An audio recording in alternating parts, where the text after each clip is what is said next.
दरम्यान खासदार सुप्रिया सुळेंनी एक महत्त्वाचं ट्विट केलेलं आहे आणि या ट्विटमधून त्यांनी एका अतिशय संवेदनशील मुद्द्यावरती हात घातलेला आहे। राज्यातून हुंडा प्रथेचं उच्चाटन करण्यासाठी आणि हिंसामुक्त कुटुंब बनवण्यासाठी राष्ट्रवादी काँग्रेस शरदचंद्र पवार पक्षाच्या नेत्या सुप्रिया सुळे यांनी एक मोठा निर्णय घेतलेला आहे। विरोधात व्यापक जनआंदोलन उभं करण्यासाठी सुप्रिया सुळेंनी हुंडामुक्त महाराष्ट्र हिंसामुक्त कुटुंब या माध्यमातून राज्यव्यापी लढ्याचा निर्धार केला आहे। येत्या 22 जून पासून या अभियानाला सुरुवात होणार आहे।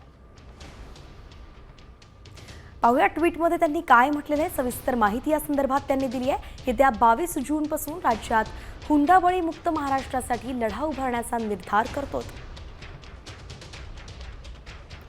या मोहिमेतूनच हुंडामुक्त महाराष्ट्राचं उद्दिष्ट साध्य करता येईल, हीच वैष्णवीला खरी श्रद्धांजली ठरेल।